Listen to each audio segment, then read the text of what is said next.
layer on top of stuff that can go wrong. So You're becoming experts fast, it sounds like, hopefully. Yeah, we brute force our way through pretty much everything we do. Yeah. Yeah. One thing you'll learn about us is there's not a lot of finesse, especially when it comes to Matt, our counterpart here. You don't give Matt the keys, the throttle, or a hammer, because nothing will be good when it's done. You know what? But we'd all have a lot of fun. How about that? Yeah, it's fun. I agree. All right. Look at that. We already got Dave from Nissan Nation in. Got a bunch of people on Instagram Live. I'm just kind of propping up the phone. We're on YouTube Live.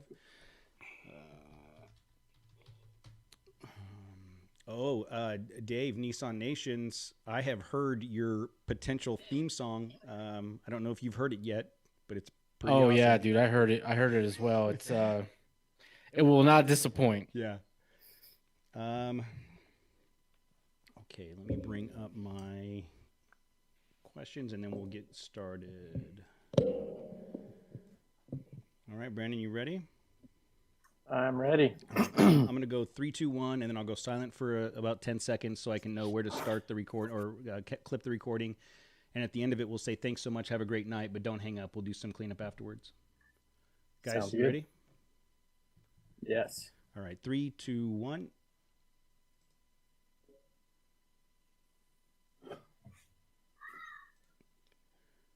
All right, we are live on YouTube. We are streaming, and we have Brandon Currie joining us from RockJock on the Google Meet with Matt and Jose. How you doing tonight, Brandon? I'm doing good. Made it home from work, and now time to work a little more. Yeah, made it home from work. Which, if you're listening to this several months from now, that's probably not a big deal. But the reality is that half the world is shut down. The other half is burning, and it is crazy. It's June 1st, 2020, and there is madness going on in the world, and we're just trying to figure out a way around it. So thank you for joining us.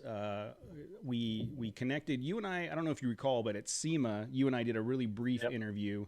The funny thing there was, Aaron used to work for you guys. Through that, I met the Currie team. I met Brian Shepard from your marketing team. And at SEMA, and I think I've told this story, I'm at SEMA, and I'm like, I want to talk to the RockJock guys. And I go over and I kind of wait, and you're available, and I start talking to you, and I look over my shoulder, or over your shoulder, and my wife is just chatting it up with Brian Shepard. I'm like, what's going on over there? Why is she so interested in that dude? Come to find out, my wife and her ex used to hang out with him at car shows, and they were very familiar with the Currie team and all kinds of stuff. So they kind of reconnected. And that was kind of a lucky benefit for me. And so since then, we've had a lot of conversation with Brian, and he's the one that kind of set this up. So I appreciate you guys being willing to jump on the call with us. Yeah, for sure. Brian's been with the family for a really, really long time. Yeah, that's what it sounds like. And actually, his brother Travis also works for us. Oh, really? Does he work on the Currie side or the RockJock side? No, they both work on the RockJock side now. Okay. Obviously, they both were on the Currie side before, and I think it's like 22 and 23 years or something like that. Wow. I forget the exact amount of years, but yeah, they've seen it grow over the years. Yeah, I'm sure Currie / RockJock is one of those jobs you land and you don't let go of. You're gonna stick around for a long time. Yeah. Let's talk about that. We'll talk about the brand and the company and stuff. But I find it interesting. Like, you grew up as a Currie, which probably when you're 8 years old, you don't know what that means to the rest of the world. But did that growing up a Currie, do you feel like you had like pressure to be in motorsports, or did you feel like you just were presented the opportunity to be in motorsports? Definitely presented the opportunity. My upbringing, I grew up in Jeeps in Moab. I actually was lost in Moab, or my parents thought I was lost in Moab when I was 5 years old, to find out that I was asleep in the back of the truck, for 2 hours, and they thought I was gone. But grew up in the industry, loved being outside. I ended up taking the path of two wheels for quite a while, racing motorcycles and scooters and stuff all over the world. And then coming back, I stopped racing, and it's like motorcycles, and I was like, all right, let's get into four wheels. And my dad and Gerald from Savvy actually gave me the opportunity to drive the '88 car in the King of the Hammers, and then that kind of brought me back into, I guess, the whole off-road Jeep four-wheel drive scene. So, out of high school and college, I got an engineering degree. I went and worked, basically created my own career with the hopes of someday doing something with my dad. And I thought it would be completely separate outside of Currie and or RockJock. But then the opportunity came up a little earlier than I expected, and I jumped over, and now we're running with it. Yes, yeah, so you've held, I mean, other than the motorcycle racing career that you had for several years, you held other jobs before coming to work for the family business, right? Yeah, and that's something I think my grandpa kind of set the foundation a long time ago. Is like the third generation, really needs shouldn't be coming into the company, right? Go do your own thing, hone your skills and everything else, and create your own path. Mm-hmm. And one of those reasons is we're a really tight family, we're really close, and then all of us trying to work together. There's inherent conflict if you're all trying to run, work and run the same company. When there's three in the second generation, and that trickles down to 5 or 6 in the next generation and everything else. So, and like I said, we did. You don't want to be taking orders from your nieces and nephews, like telling you what to do. Yeah, exactly. Yeah. So I went and did my own thing. Most of my cousins, actually, we all kind of went and did our own thing. Casey was I would say, the most heavily involved, not with the company, but in the industry, Mm-hmm. with all the racing, the 4-wheel racing he was doing. And then Cody, his brother, was working with him on his race team before they jumped into the Currie side. I went to work and worked at Oakley for 7 or 8 years as a engineering manager, and then went to a small startup for a couple more years because I wanted to get more experience with more of that small company versus a big corporate company. Mm-hmm. And then this opportunity kind of arose, and we jumped right into it, and we're, I guess, 6 or 7 months in and moving along. Everything's moving forward. We're staying alive through all the crazy COVID-19 mm-hmm. stuff, and I'm proud of the team that we have and what we're able to get done with less people, and just trying to stay alive and keep pushing forward. And how do you think? Because I find that interesting. I think with a large company like Currie being there, I think a lot of people would just jump into the family business right out of high school and make that their thing. But you guys have all chose to do something different. How do you think working at different companies as in different roles prepared you to be propelled into the CEO of a large company like RockJock? I mean, that's got to be a tough transition. Yeah, so RockJock to me is small. Currie and RockJock togetger to me is small from what I came from. Really? So, well, I guess you're coming from an Oakley. From Oakley. Yeah, that's a $2 billion a year company, and what, tens and thousands of employees worldwide, coming to RockJock, obviously is smaller, but I think the background and working outside of the family, outside of even the industry, has taught myself a lot. You're thrown different obstacles every single day, and you use your toolbox that you've learned over the years on, how do we get through this? How do we fix the issue? How do we move forward and make the best of it? And I think if I just went straight into, working for the family, out of high school, I don't think I'd be prepared. Yes, I would learn a lot, working my way up. But I think really jumping in and, having the experience of a really large company and also a startup that was raising money and everything and capital, and making really good business decisions to keep money in the bank versus just spending it. Those are the things that help me, jump into the role and help, I guess, get the split between Currie and RockJock, formalized and moving forward, so we can move forward on our own. We're basically a startup company that has revenue, which obviously every startup in the world probably wants to start with revenue. Yeah, revenue, a fully developed product, a customer list, and a name recognition. Good ideas. Maybe some good ideas. Decades of experience. for sure. But as far as like the company itself, right? We could barely get credit cards under RockJock. Like, really? We can, like, opening up bank accounts was taking a long time. Yeah. Getting our internet set up, like all the little things that you think are so easy and you take for granted. Like I could go personally get a higher credit limit than they were giving our whole company that already has revenue. Like all the little hurdles that, we had to jump through, I think are really opened our eyes even further on, what it takes.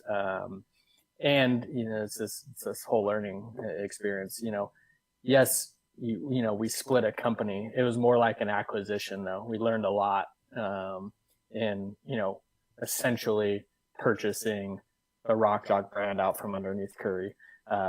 Obviously we didn't purchase it, but that's kind of the steps you take when you're splitting a company, you're doing a carve out. And it also got, my cousins and I, and like all of us in the same room together for, a bunch of meetings and getting to work like really closely. We've always been close outside of work. But it was fun and challenging, and all of this at the same time, making sure we're making the right decisions that benefit both of us. And, not being too greedy here and there. It's like, hey, we all got to compromise. We all want to, succeed. And ultimately, I think both companies are going to come out much better. I think being split up, it really just lets us focus on our bread and butter, our core products. So suspension, steering, sway bars versus drive terrain. They're similar. Obviously we're in the same space, but there's such different product lines, and letting us focus and market in our own ways, I think is going to be beneficial for all of us. Yeah. So. And that, I find it very interesting. Like you said, that from outside looking in, you think the Currie and the RockJock name, they're giant. It's just a different mailing address, right? But it just goes to show that from the outside looking in, even if we think it's an easy path or an easy transition, you guys had to struggle through just like any other startup would, just like any other business, trying to figure out how to make, get all the financials lined up and all that stuff. And I think it's interesting that, like I said, for most of us, we'd think, oh, Currie's been in the industry for 412 years. They should have no problem. You know what I mean? But so talking about the separation, what's the team look like today at RockJock? Do you have an idea of how many people you have, how many heads you have? Yeah, so we have, I think it's around right now, I think we're at about 18 people. And, we have, everyone's wearing multiple hats. Yeah. The warehouse team, obviously they're assembling, shipping, packing out, all of that. We have our machine shop. But internally in the office, everyone's wearing multiple hats. Some days I'm helping, put in orders and ship. Some days I'm, working on system updates to better our processes. Brian does, marketing, but he's also on the phone doing sales. Mm-hmm. Our purchasing guy, Travis, is doing sales and purchasing and like supply chain planning. Like everyone is doing everything. And we all, we all come together to be able to keep it moving forward and keep our costs down, especially, with the environment we're at. Like, should we go hire someone or not? Like where could we use help? And it's like, hey, let's take a step back. We're thankful that we're moving forward and, we can pay the bills and all of this. And yes, it's a bummer that we all have to work that little extra bit harder, but I think it's going to create a stronger team to wait until we, start rehiring once we kind of know what's going on with the economy and everything else. Mm-hmm. So we got a tight group of people. Everyone is, getting along great. Obviously there's bumps in the road all the time, but we're doing our best to keep our customers happy and ship product every day, and keep up with kind of the demand and stay alive. You know, I got the chance to tour the Corona facility prior to the split when, you know, and I was really, really surprised at the amount of people in the facility building the product. And I'm surprised, meaning like I pictured this giant machine of thousands of people, just like one guy puts a screw in and then sends it down the line. And that's not the case. It's these are craftsmen that are hand building these products that all of us drool over on a daily basis. And they're, you know, you can watch them take a raw piece of material and turn it into a Dana 60 or you know, sway bars or whatever. And it's really interesting to see, again, from the outside perspective, the name and what you imagine, like the Willy Wonka factory versus like the boots on the ground people actually doing the work. And it's impressive. It's impressive that a small, tight knit group like that is able to put out a product that's got so much impact on the industry. Did you just try and insult him with a Willy Wonka comment? No. I mean, what are you saying? You saying they make candy? Listen to me. Sweets? I insulted his dad. What are you calling their workers? Are you calling their workers tiny orange people? No. That wear funky jumpsuits? I already insulted his dad once. I'm not going to make the same mistake twice. Wasn't that at Offroad Expo, right? Yeah. I think I remember hearing about that. Oh, the family talks about it. Good job, Cody. We talk about it all the time about how we had just come off a ride and drive with another manufacturer, and I was excited about it. I was talking to John about suspension, and I started mentioning another company's name, and I just felt like I literally, Jose and I walked away, and I was like, "That's the last time we talk to those guys. They will never talk to us." I was like, bro, what are you doing? This was just as you guys, or the company had split too. Like, right when, yeah. So like hilarious. We said earlier, we are whatever the opposite of a real journalistic empire is, we are not that. We're just a bunch of it all works. That's the off-road industry. It's a hodgepodge of, you know, people and talent and orange patriots. You never know what you're gonna get. Yeah. So the RockJock stuff. I mean, you guys started making in the 80s. I did some research. In the 80s, you guys started with this, you know, Johnny joints and the anti-rock and stuff like that. And then, you know, now that's your full-time thing. And the products, the steering, the accessories, and all that other stuff. Most of that is geared towards Jeep, correct? Yeah. So Johnny joints is wide open, right? It's street applications, off-road applications, you know, it can be used, you know, on any vehicle. But I'd say, you know, our main business where it's like, hey, this is a finished product, you know, bolted on is all pretty much based around the Jeep product line, which we'll be looking to expand. You know, we've dabbled here and there. We still make some control arms for, you know, muscle cars and some of that, but you know, our main focus is the Jeep product line and actually finishing out the whole Jeep product line. Obviously the JT Gladiator just came out. We're still missing some products on the JL, which also translate to the JT. And like my thought is let's complete the whole Jeep product line in terms of the Wrangler and the Gladiator. And then obviously we have quite a few products for some of the, you know, the Cherokees and some of that, but all the current, the most current models, you know, Wranglers and Gladiators and all that, I want to have, you know, kind of everything for, from bolt on to, you know, long arm stuff and all of that. And then from there, okay, let's see what's, you know, where we have demand. Is it in the side-by-side market with sway bars? Is it in, it's going to be in the Ford Ranger market. You see, pretty soon, no one's going to be driving Jeeps. No, the Jeep world is the frontier. They're going to be completely replaced by finally the finding out Ford about Ranger. the frontier. I'm just saying.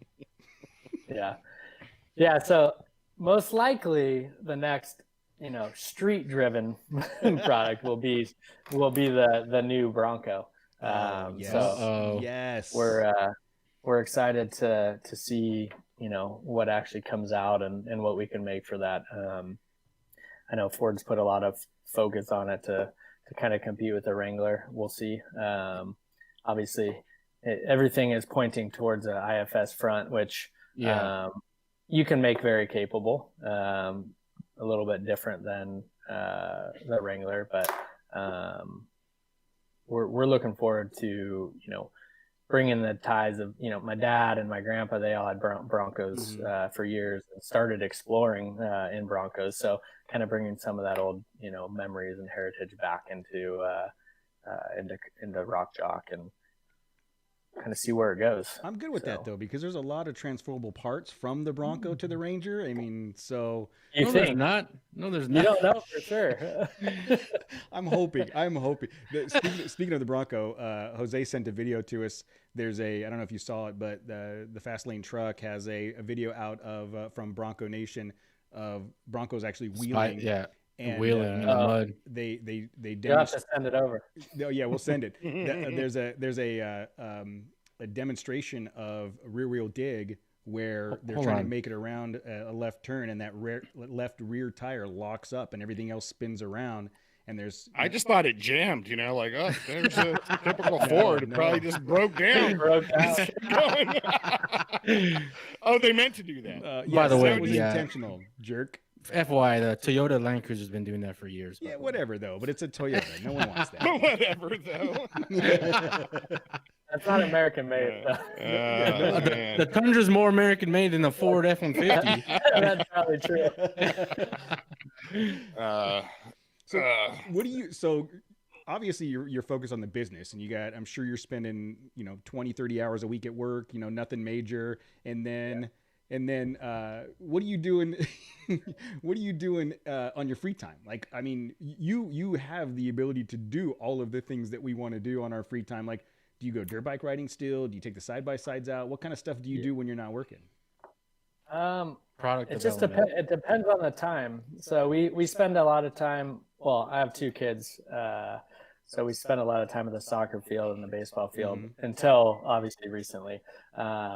But then, out jeeping, taking the side-by-sides out. I like to ride mountain bikes.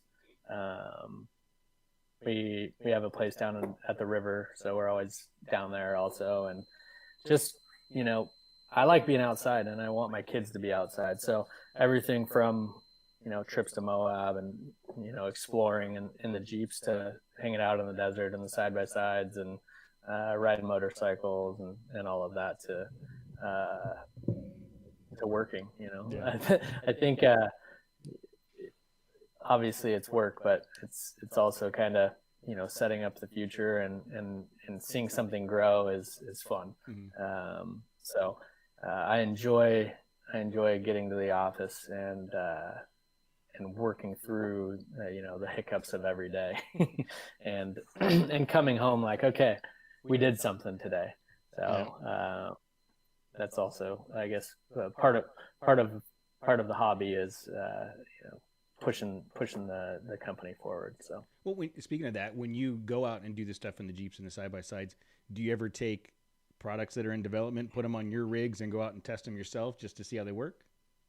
Yeah, we always do that. You have to test everything in the real world before you go and release it. So whether it's test fitting to everyday use and abuse, my sister joined the company also, and she has more of the CPA finance background. So she's acting as the CFO that does kind of a little bit of everything like we all do. But we just got her a new Wrangler, and there's prototype parts on that that she's driving back and forth to work every day. And then, we go out wheeling and let her beat it up as she's learning how to off-road. So that's cool. So you're getting not just the Brandon and John Currie experience in Moab, but you're getting the someone just bought different points of view, commuting it, and you're getting feedback from both sides. Yeah, it's it's you got to test. Like I'd say, I don't know, 70-80% of the people that are buying the products, the majority of the use is on the street, right? Yeah. You were going to say the mall, weren't you? Yeah, the mall, the soccer field. Yeah. So it's one of those things. It's like it needs to drive well. It needs to handle on the street, and then as well perform in the dirt. So getting the everyday, driving back and forth to work, and comments from whoever, hey, this seems unstable or whatever. I got a weird sorry, my alarm's going off on my phone. Do you have a genie in your in the background? Yeah. Speaking of which, I'm going to turn mine off because mine will go off at 8:00 every night and I forget. So thanks for the reminder. Yeah. But yeah, and your genie will go off. Yeah, my genie pops out of the bottle. The nice. The research and development process. I mean, that's got to be the toughest part of the business, right? I mean, once you have a product that you can sell, I would think the marketing and the product placement and that kind of stuff is some like a tried and true type of process. You guys have that figured out. How does that yes compare? and no. No. every product is different. Really? The economy is different every time you release a new product. True. The social platforms are changing every time you release a new product. But in general, my dad John has done, I'd say the main, I guess, creative mind behind all the products. I have an engineering background and degree, but I haven't even been able to fully jump into that type of role yet, just because we've been so focused on getting the business up and running. So with my sister and I being able to focus on the business, it's letting my dad really continue to focus on product development and have the creative solutions that he's always come up with, starting with billet aluminum, like knobs that were on the at the CJs way back in the day, the plastic ones that used to break. Like that was one of the first RockJock accessory products. I remember those. Because I had 2 CJs and I remember those things. And you guys, that's when you guys were out in Orange County off of in Anaheim. Yeah. We're off of Orangethorpe and Tustin and Rose, like that intersection. And I remember, driving past that big facility on a regular basis, being like, "That's Currie, that's the place." And then you guys moved to Corona, and now you've got the 2 different buildings there. But that R&D process, I mean, is that just John and you guys sitting around going, this isn't working the way I want it to work. What could I do to fix it? And then just start banging out a solution to a problem? I mean, how do those ideas come up? It's a little bit of everything, right? So you look at the product line now, and when a new vehicle comes out, you kind of have a list of what you want for the new vehicle. And then during that R&D process or the review, once you get that new vehicle, you may add in a few more products to that, right? So one of our number one part numbers is the steering for a TJ, which it's the steering for a TJ. Like there's so many old TJs out there. Everyone needs a steering, like a good solid steering solution, right? So okay, now the JK comes out. Do we do a steering for the JK? Yeah, we should probably do the steering for a JK. If for a TJ, that's one of our best, part numbers. So that's kind of, where you get your basic product development list from, right? The previous vehicle. Once you get out there, you start breaking stuff. Okay, this is where we can make things better. And that just kind of, cycles through. And, as you continue to look at a platform, you always are coming up with new ideas. So the way, I guess the way we look at it is we don't want to copy anyone. We want to be, we want to use our own ideas, our own manufacturing methods, our own, systems to improve somebody's Jeep or vehicle. So it's, we have our base products like the Johnny joint that's that can be used and modified in all the different Jeep applications. But then expanding on a short arm or mid arm suspension kit to a long arm kit to okay, we're really known for sway bars now. Everyone knows an anti-rock. Whether they call it a RockJock anti-rock, they're still figuring that out. But everyone knows the name anti-rock. Everybody knows the name. Yeah, everyone knows the name Johnny joint. Yes, it's probably a little bit confusing where to buy that stuff from right now, and that's what we're working on. But it's like these legacy products that keep us moving forward. And we're done with the front and the rear anti-rock for a JT and a JL. Okay, what's next? Well, because so many people know that we make sway bars and anti-rock kits. Okay, let's dabble into more of the bigger truck market with pre-runners and race trucks and ultra 4 cars. So we're working on full 70-75 billet arms for a 35 spline sway bar instead of our smaller 25 spline sway bar that we use on Jeeps.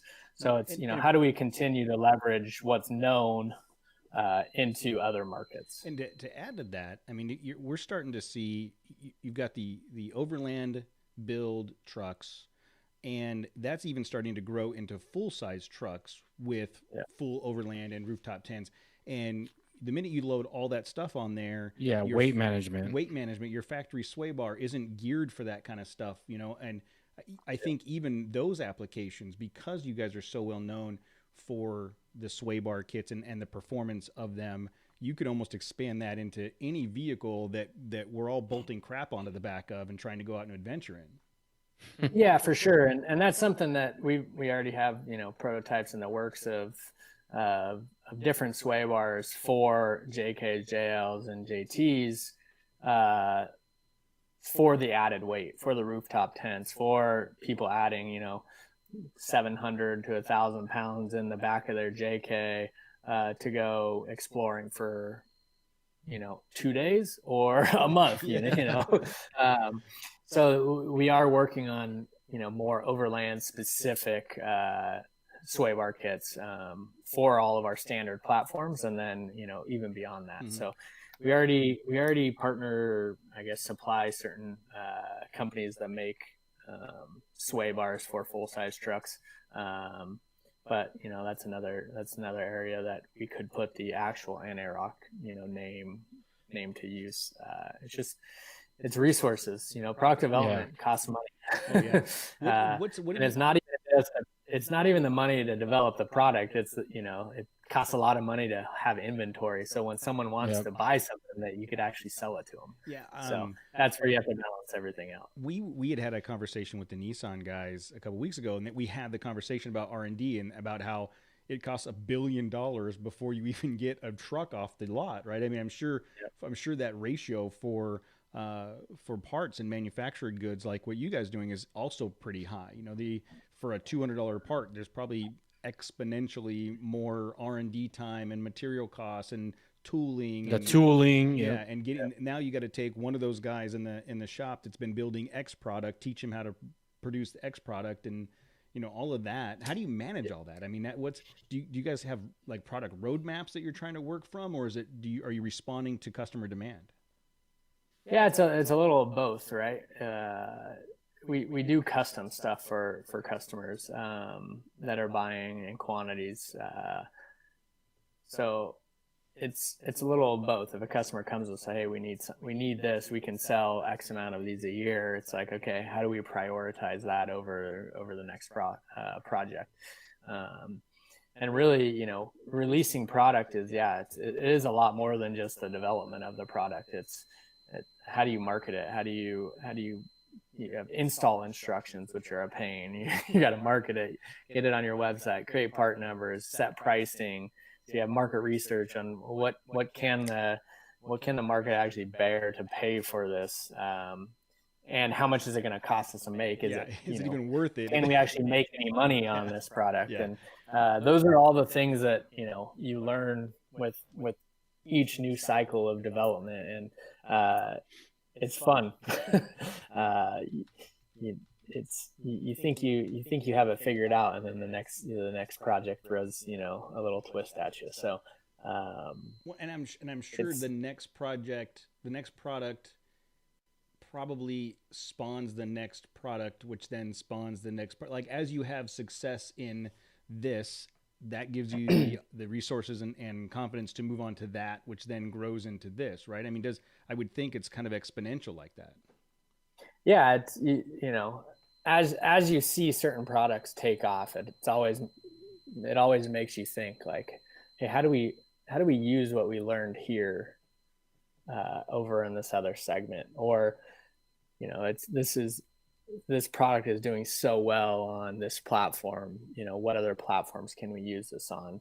And a lot of those products, and I guess lines of products, the more more that you expand, the cheaper it is to release each iteration. Mm-hmm. But because you're taking what you learned and moving it to that next product. But then you get to where it's like, all right, our demand is, we're going to guess at what our demand is going to be for our initial buy-in. And, that could be 1 month supply, or it could be 3 years supply, because you never really know. Yeah.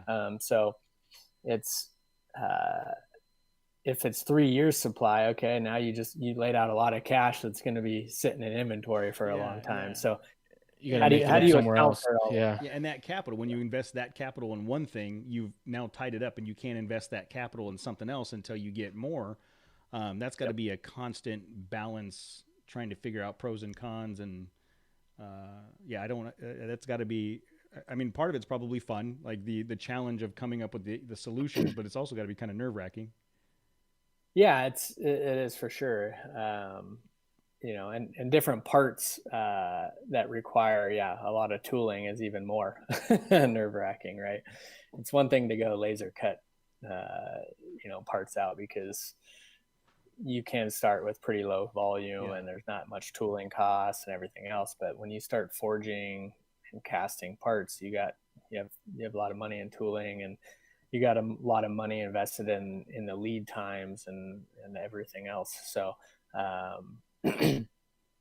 it's something I don't think there's any like right or wrong, way to figure it out. It's more of, I guess it's how, how close can we get to making this work, like managing the uncertainty so that it just kind of gets you where you got to go, I guess, is managing chaos.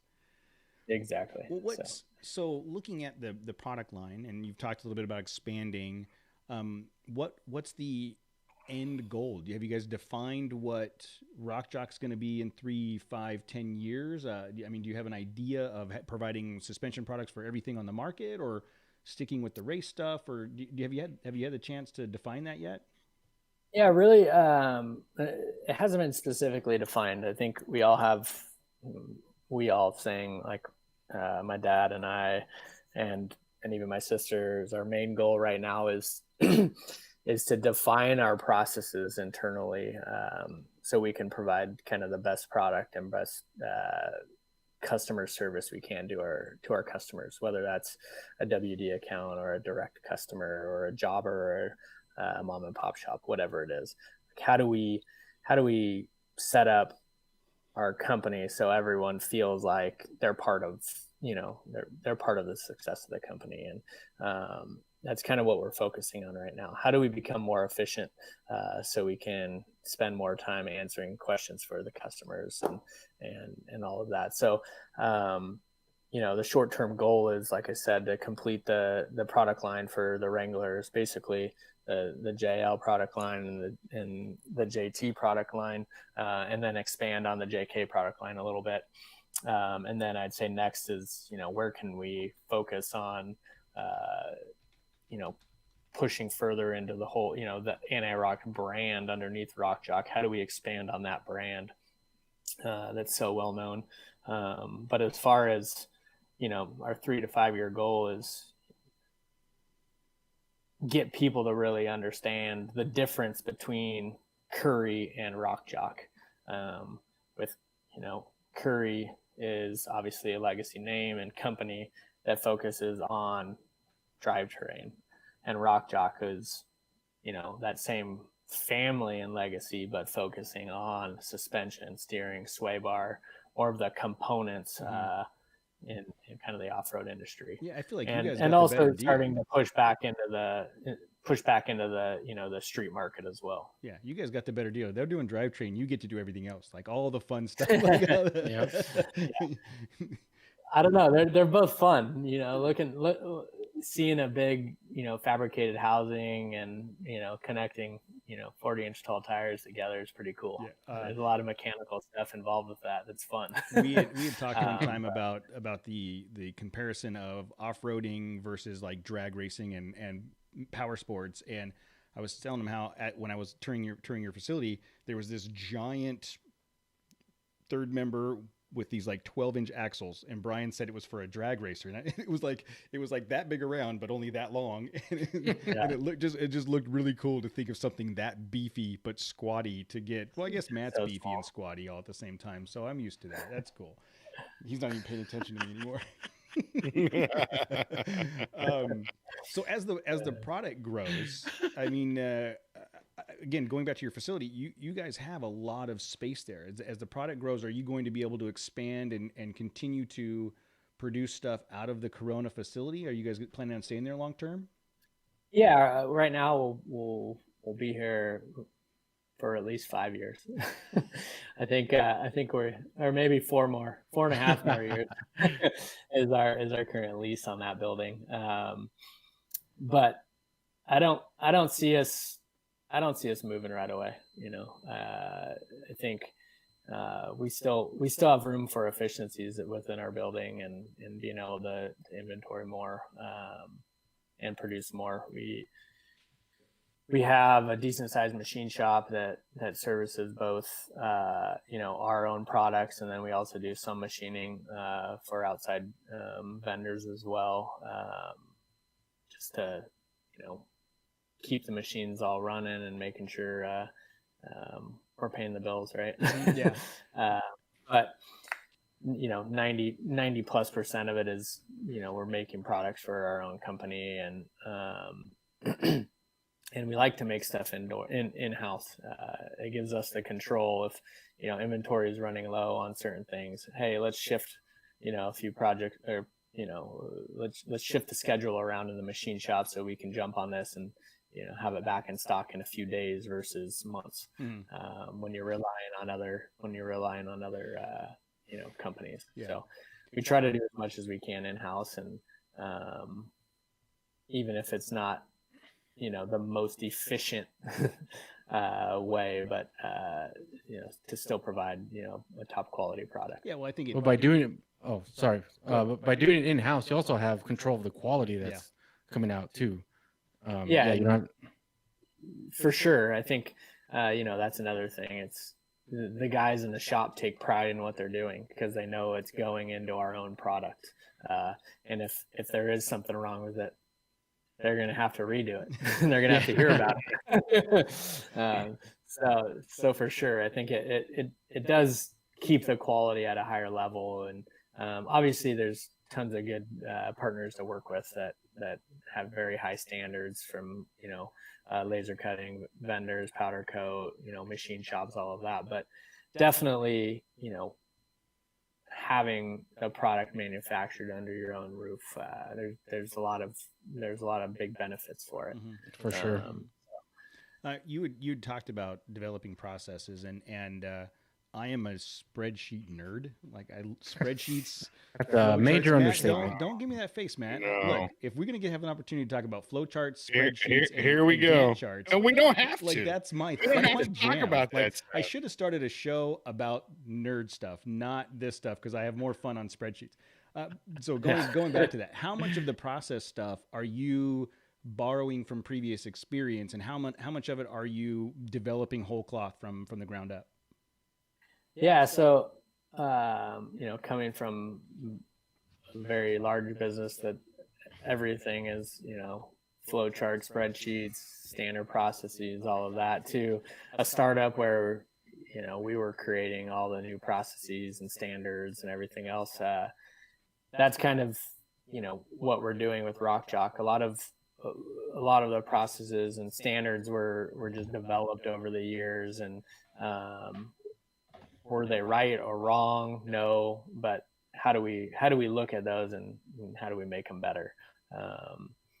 You know, how do we make sure any order in before 2 o'clock gets shipped the same day? How do we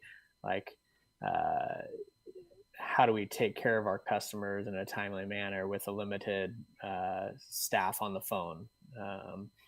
You know, all of those details, I think, are what we're trying to improve on to set us apart from, you know, our competition. So I feel like he forced you to answer that question, and I think a better answer would have been, do you really want me to answer a question about spreadsheets? I mean, but you're really going to do that to me right now? Yeah, thank you for being polite.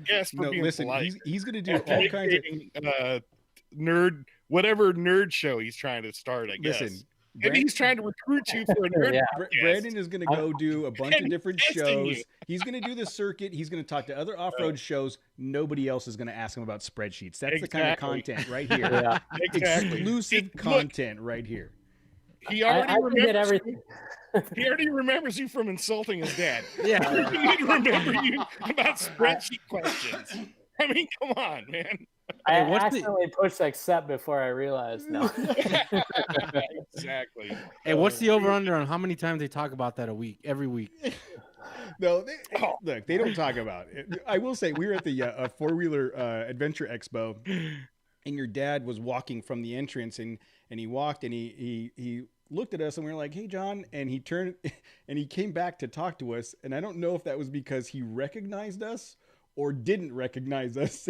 And he hung out for a couple minutes, and then he turned around and walked away. And I remember Jose and I were like, well, maybe he doesn't remember me. That's a good thing. No, he remembers, bro. He remembers. That's great. Oh, how funny. It's not going to be the last time I put my foot in my mouth. I promise. So what others... As far as the brand is concerned, like you talked earlier about how you're still trying to define like what the marketing message is going to be and how to go to market. What's that process like, and how do you feel you've done over the last 8 months, and what kind of things do you want to accomplish in the future with that? Yeah, I think you know, with the team we have, I think we've done a pretty good job of, you know, I guess spreading the message. There's been, I'd say, a bunch of bumps in the road with, you know, trying to get traffic to the new website, trying to get, you know, a social media following and all of that, you know, Currie kept that side of the business. They kept the name, right? So how do we grow, you know, the RockJock brand? And, you know, a lot of that I feel like is done through social media and being present at events and all of that, which we can't even go to anymore, but what are those? Yeah. Someday in the before times. It was back in the before times. Exactly. But yeah, I think the goal is just to continue pushing the RockJock name, and you know, I think some of the big accounts, big WDs, I think it takes them a little bit longer to understand, because, you know, the direct team I'd say you interact with can pick up on it pretty quick. But when a lot of these companies, they have, you know, hundreds of employees and salespeople or whatever, it's a little bit harder to get that message across. And really it's going to be getting that message to the end consumer. So they're asking for the product. Like, yeah. Oh, I need a RockJock anti-rock, not the Currie anti-rock. I need the RockJock anti-rock. And do you want us to start spreading rumors? We'll start spreading rumors that the Currie anti-rock isn't as good. You got the RockJock one is the one you want. No, you want the RockJock one is because way better. They all end up there somewhere somehow. We can smear campaigns. We're all over it, dude. We can help you with that. This is how you get in trouble. This is the foot just went back into your mouth. I told you, it's not going to be the last time. That's what I do. I'm here. You're so bad at this. I figured you'd put like a RockJock sticker in your background at least, and then you just change it out every podcast. You know what? I will. I have to tell Brian to send me some RockJock swag to put on the wall here. Well, like this wall's all going away. Like I said, we're going to build a new studio. I got to figure out how we're going to put all the stickers up there. But I'll get some from Brian and make sure we get some posted up. Can we leave that FX4 sticker where it's at? You know, I put that up specifically for you. Trash? I took it off of the truck and I put it up there, and I put it up at this angle because I've been waiting for 3 weeks for you to say something about it. No. Hey, there you go. So obviously, like we just talked about, events are dead recently. You know, I mean, it looks like the off-road, the adventure. I mean, the expo is going on. Overland Expo is happening in July. I just recently saw that that's coming up. So I'm thinking maybe after July, some of these other events are going to start popping up.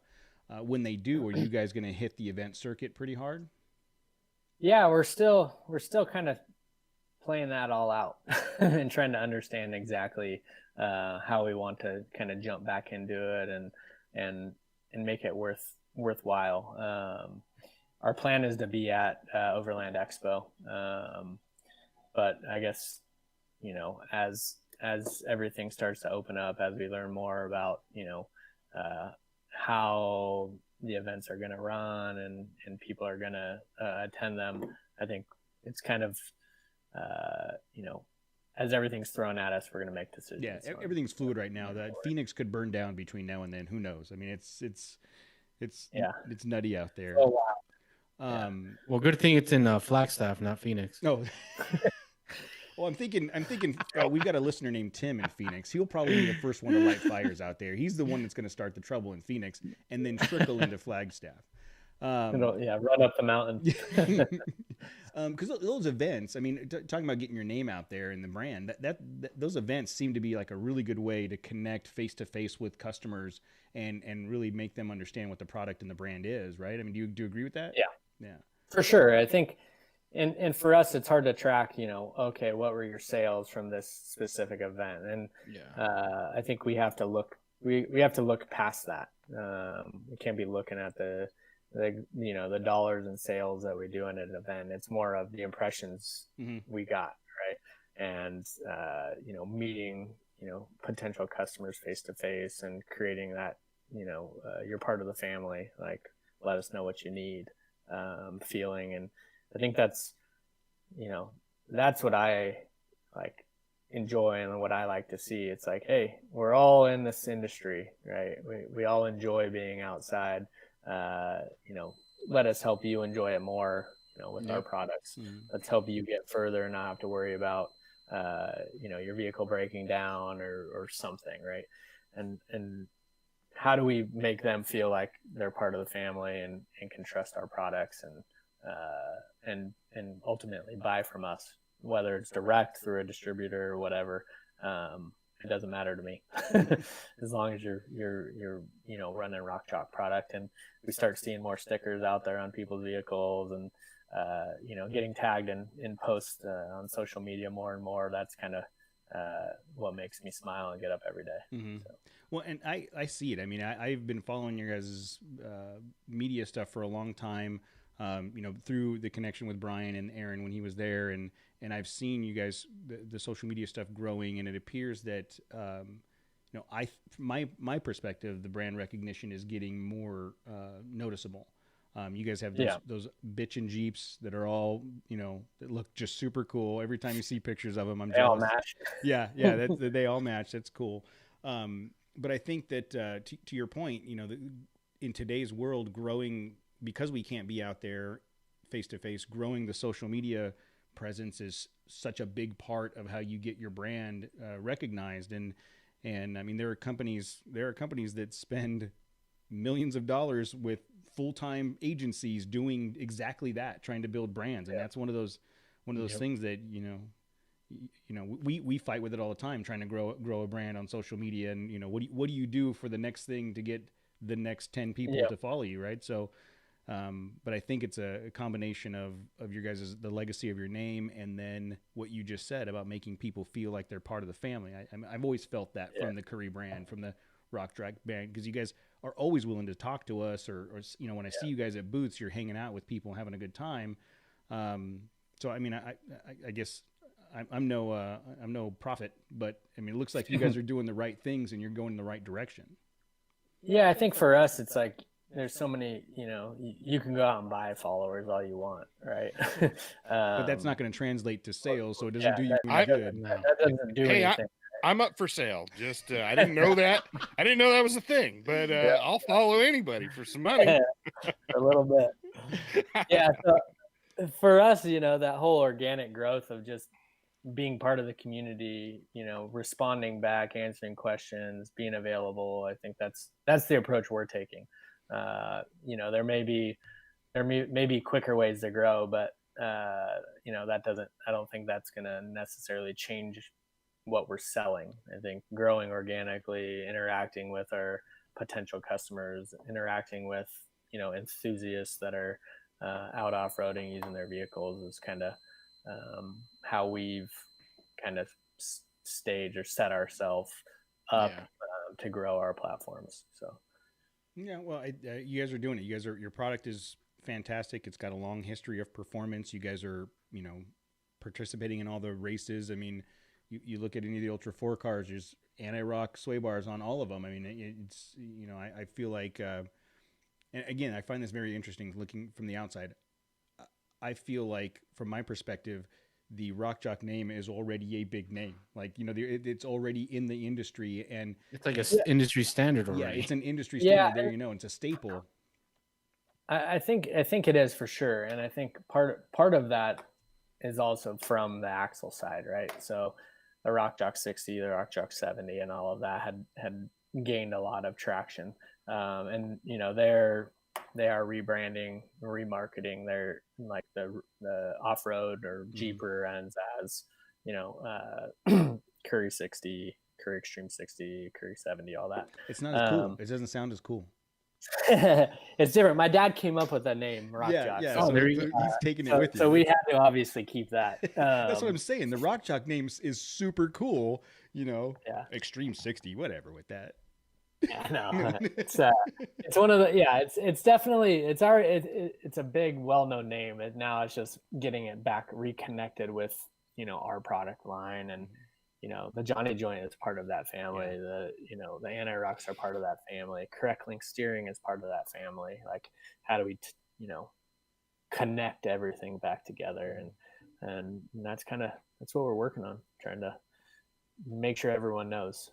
Well, so. Again, like it's encouraging for me to hear you say that you're working on it, because I think I can speak for the three of us on our side, you've already done it. Like, you know what I mean? So from the consumer side, like, you know, I don't think you're giving yourself enough credit for what you guys have already accomplished. So, if you keep that humble, like we're trying to build our brand for recognition, and I'm in the background going, how could you have more recognition? You know, but I think it's cool to hear that part of it for people on the outside looking in at a large company, you know, a large name, and how you guys are facing some of the same challenges that you know, new startups are, and the constant drive to create a better process and a better product and more connection with your customer. You know, it'd be way different to have an interview with someone like you, and they say, well, you know, the brand's big enough, we're not really going to worry about it. It's going to do what it's going to do. You know what I mean? Whereas you're saying, no, we want to be part of the community and we want to connect with our customers. And I think that's very encouraging. Yeah, no, I want to be able to, you know, connect with everyone. Connect with. Don't say that. That's how you come to the house for pizza. Matt will be showing up pretty soon just to see what you got going on. Start making Nissan parts. No, we have a sign. We have a sign out front. No visitors. Just will call. Stay outside the door. I'll just wave. We're gonna start tailgating out in front of the RockJock facility there. Yeah, didn't say no tailgating. Yeah, didn't say no tailgating. We've had tailgates. You know, we throw little parking lot parties with all the employees, and nice. That's cool. That's cool. Good time. Yeah. Well, man, I think you just offered me a job. You just offered me a job. You're gonna throw the parking lot party? Yeah, you can barbecue. If that's my job, I'll do it. That's funny. So, you know, going back to everything that you're doing, is there anything else that you want to, any other message you want to convey, or talk about where people can find the products, and what's like the one thing that you want to get across? Yeah, I think we're a family company. We want to, we want families to enjoy the outdoors and off-roading and everything like we do, and we have, and I have since I was born. So we make products so people can spend time out on the trail, not worrying about breaking down, and having the best most comfortable ride through a trail with their family and be able to enjoy it. So I think we're a small company. We make a lot of awesome product, but we're ready to grow and become partners with all of our customers all over the world. Really, obviously we're really we have a lot of traction in the U.S. and we're starting to grow internationally as well, which is it's really exciting to see. And I can't wait for the day that I'm on vacation somewhere and I see a RockJock sticker on a random car driving by. So that's. We'll put one on Matt's truck, and we'll just have him stock the neighborhood. Back and forth. Out of the country. The only Nissan Frontier with a RockJock sticker on it. Yep. I'm sure we can get an anti-rock on there somehow. There you go. Oh, See, that'd be hilarious. Here we go. Well, he's about. We have universal kids. I bet Matt would put it to the test. I'll tell you that right now. Matt doesn't go lightly on anything he owns. So if you want crash test dummy type work, you let us know, and Matt will take care of it for you. That's where we have to be careful with my dad. He's obviously he's a national rock crawling champion, and he's done a lot in the industry, but he's so easy on equipment that we need to make sure it gets tested in other people that are low. Matt's your guy. Matt's your guy. I tell you right now, give him the keys and just tell him to break it, and if it can be broken, he will find a way to break it. That's I don't have any comment there. I pretty much agree with everything you guys just said. My dad wanted, growing up, him and his brothers, my grandpa worked at Taylor Dunn golf carts, and that's kind of how Currie got started originally, making drive terrain. Or my grandpa was buying 9-inch order ends that were then converted into industrial golf cart applications, and he was I think he was production manager, and he'd bring home these golf carts and let my dad and his brothers just destroy them and see how they can break them and what they would break. So they had whole obstacle courses and everything. They were R&D test drivers from when they were 10 years old or whatever, driving these golf carts around the Orange Grove in Anaheim. I'm jealous. That sounds like a good time, man. And just to think that the golf cart obstacle course has now become the rock crawling champion, new industry, pioneers of the industry, RockJock products. I mean, it's crazy to think about how your grandpa throwing your dad in a golf cart turned into this. What's that, 30 years later, 40 years later? 50 years later. Like 60 something. So yeah, 50 years later. Wow. 50 years later. So guys, 50 years from now, maybe we can do something with our lives. Maybe we'll amount to something.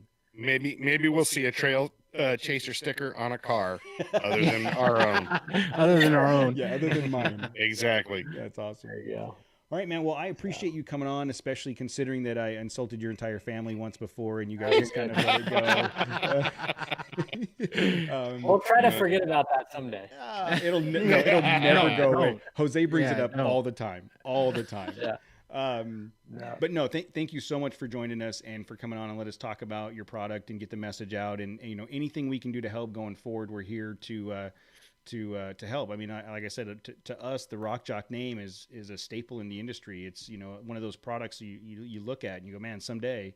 And so, kudos to you guys for what you've done so far. And I'm really excited about what you're going to do in the future. So thanks again. I appreciate your time, and you have a great night. Yeah, you as well. Thanks, guys. All right. Thanks, man. Okay, I am going to stop the live stream. And then, so then we could really talk about good stuff. And now the show really starts. We always make sure, we always wait and go, okay, we're clear.